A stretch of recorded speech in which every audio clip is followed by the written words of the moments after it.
If you've ever felt torn between desperately craving deep connection and needing to disappear into solitude, stay until the end. Because what you're about to discover might finally explain why you exist in this impossible space between two worlds. There exists a paradox at the heart of certain souls, a tension so profound it shapes every relationship, every choice, every quiet moment of existence. Picture the image of a lone wolf, standing at the edge of a forest clearing, gazing toward the distant lights of a village below. The wolf is not lost, nor is it wounded. It simply exists in that liminal space between belonging and isolation, drawn to the warmth of connection yet tethered to the wild autonomy of solitude. This is not a mere preference or personality quirk. This is the fundamental architecture of the Sigma INFJ, a psychological pattern so rare that those who embody it often spend years wondering why they feel perpetually caught between two worlds. Carl Jung spoke of individuation as the journey toward becoming one's whole self, yet for the Sigma INFJ, this journey is complicated by a peculiar duality.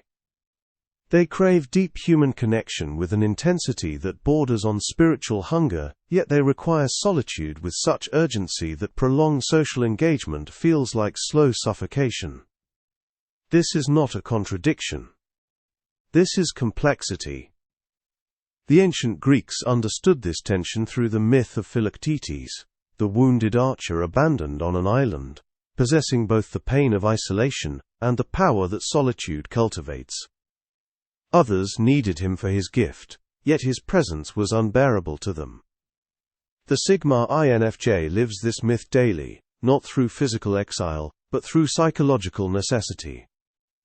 They retreat not from weakness but from the overwhelming intensity of their own perceptive abilities.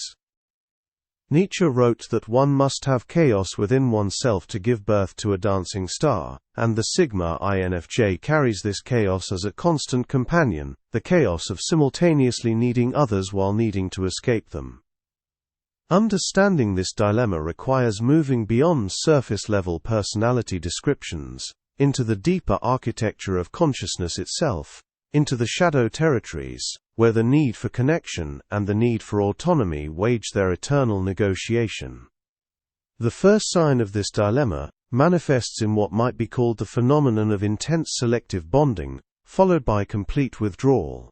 The Sigma INFJ does not approach relationships casually or accumulate friendships as a means of social currency. When they connect with mythic intensity, plunging into the depths of another person's soul with the focus of an archaeologist excavating sacred ruins. These are not surface friendships built on shared hobbies or convenient proximity. These are soul recognitions, moments when the Sigma INFJ identifies another consciousness capable of matching their psychological depth. Jung described the anima and animus as the soul images we project and seek in others. For the Sigma INFJ, connection means finding someone who can hold space for the entirety of their inner world, without flinching, without simplifying, and without demanding that they become more palatable or less complex. Yet here lies the paradox. After these intense connections, after conversations that stretch into dawn and emotional exchanges that feel like mutual excavation, the Sigma INFJ vanishes. Not from cruelty or disinterest, but from necessity. They retreat into solitude like a monk returning to the monastery, needing to process, integrate, and restore the psychic energy depleted by deep engagement. This pattern bewilders others who measure relationship health by consistency of contact, who interpret withdrawal as rejection rather than recognizing it as the necessary rhythm of a consciousness that operates differently. The myth of Persephone captures this perfectly, as her cyclical journey between the underworld and the surface world embodies the tension between her connection with her mother and her isolation in the depths. The Sigma INFJ needs both realms, and neither loyalty to connection nor commitment to solitude can fully satisfy them. They are perpetually in motion between these poles, and those who love them must understand that their withdrawal is not abandonment but respiration, the necessary inhale after the exhale of intimacy. This creates relationships that feel episodic rather than continuous, intense bursts of connection punctuated by periods of silence that others often misinterpret as distance or indifference. The Sigma INFJ knows they are misunderstood in this, yet they cannot alter their fundamental rhythm without losing themselves entirely. The second manifestation appears in what could be termed the exhaustion of empathic absorption, combined with the loneliness of emotional isolation. The INFJ cognitive function stack places extroverted feeling in the auxiliary position, meaning they are exquisitely attuned to the emotional states of others, absorbing atmospheric shifts in mood the way a seismograph registers distant tremors. But the Sigma INFJ experiences this sensitivity at an even more intense frequency because they lack the social scaffolding that typical INFJs might use to diffuse or distribute this emotional input. They do not have large friend groups to dilute the intensity of individual connections. They do not engage in casual social interactions that might serve as emotional buffers.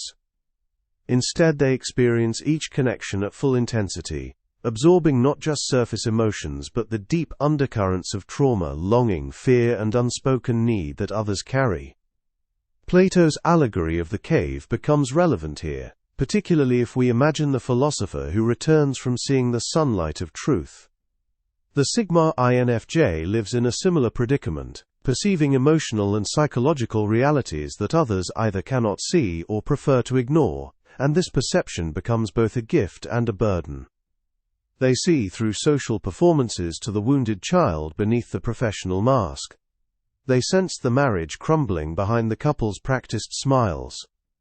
They feel the desperation masked as confidence, the grief disguised as anger, the fear hiding behind aggression.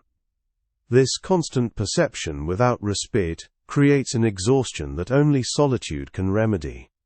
Yet here emerges the cruel paradox. The same depth of perception that makes social interaction exhausting is also what makes shallow connections intolerable. The Sigma INFJ cannot find rest in superficial socializing, cannot recharge through small talk or group activities that remain resolutely on the surface. They need either a profound connection or complete solitude. Nothing lies between these extremes that satisfies. This means they often experience a peculiar form of loneliness, the loneliness of being surrounded by people yet unable to truly connect, the isolation of carrying depths that others cannot or will not meet. Jung called this the transcendent function, the psychological capacity to hold opposites in tension without collapsing into either pole, and the Sigma INFJ must develop this capacity simply to survive their own emotional architecture. They must learn to be alone without becoming isolated, to connect deeply without becoming depleted, to navigate between these states with the skill of a sailor reading complex currents. The myth of Cassandra illuminates another dimension of this dilemma, cursed to see the truth, yet never to be believed. The Sigma INFJ often experiences this in their relationships, perceiving dynamics and trajectories that others deny or dismiss, carrying knowledge that isolates them further, even as it confirms their perceptive accuracy. The third and perhaps most profound manifestation emerges in the tension between the craving to be truly seen and the fear of being fully known. Every human carries within them what Jung termed the shadow, those aspects of self deemed unacceptable or dangerous, repressed into the unconscious yet constantly shaping behavior from below the threshold of awareness. The Sigma INFJ has typically done extensive shadow work, not necessarily through formal therapy but through the relentless self-examination that their introverted intuition demands. They know their darkness intimately. They have mapped the territories of their own jealousy, pettiness, rage, and fear. They have confronted the ways they manipulate, control, withdraw from, or wound others. This self-knowledge creates a hunger for connection with someone who can witness the entirety of their being, including both the light and the shadow, without recoiling or attempting to fix or redeem them.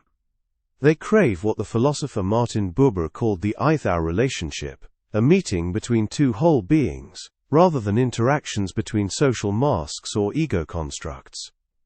Yet simultaneously the Sigma INFJ fears this complete knowing, because it would require sustained vulnerability, sustained presence, sustained opening of the carefully guarded inner sanctum they have built, through years of protecting their sensitivity from a world that often brutalizes depth.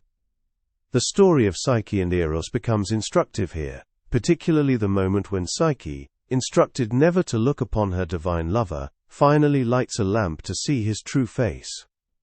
The Sigma INFJ understands both sides of this myth, the desperate need to see and be seen truly, and the terror that true seeing might destroy the connection. They fear that if someone truly knew the extent of their intensity, their neediness, their capacity for obsession, their grandiose inner world where they cast themselves as both hero and villain in epic narratives, that person would flee. So they reveal themselves in carefully measured doses, testing whether the other can hold increasingly deeper truths without flinching. This creates a maddening push-pull dynamic where the Sigma INFJ simultaneously draws people closer and keeps them at arm's length, craving intimacy while choreographing distance, wanting to be known while constructing elaborate defenses against being fully seen. Solitude becomes the space where they need not manage this tension, where they can be wholly themselves without fear of rejection or the exhausting work of calibrating how much truth another can tolerate. Yet solitude cannot satisfy the fundamental human need for witness, for the confirmation that comes from being seen and accepted by another consciousness. The Sigma INFJ thus exists in a state of perpetual longing, reaching toward connection while retreating into isolation. Neither state is fully satisfying, yet both are deeply necessary. Nietzsche's concept of the Übermensch, the one who creates their own values beyond conventional morality, resonates here because the Sigma INFJ must ultimately forge their own understanding of relationship and connection, beyond traditional expectations of availability, consistency, or social normalcy. They must find others who can love them across distance, who can hold connection through silence, who understand that their withdrawal is not rejection but the necessary rhythm of a soul that requires both profound intimacy and absolute solitude to remain whole. This is the dilemma with no resolution, only navigation, only the ongoing practice of moving between poles with increasing grace, learning to honor both needs without guilt, without apology, without collapse into either extreme. The lone wolf at the forest edge does not resolve the tension by choosing between the village and the wilderness. It learns to move between them, carrying the wild into moments of connection and bringing the memory of belonging back into solitude, forever inhabiting the threshold, forever mastering the art of existing between worlds. If this speaks to you, if you recognize yourself in this paradox of craving connection while needing solitude, subscribe to stay connected with content that sees you as you truly are. And leave a comment below if this resonates, because your voice matters here. In this space where depth is not just welcomed but understood, sometimes the most profound connection comes from knowing you're not alone in walking this path between worlds.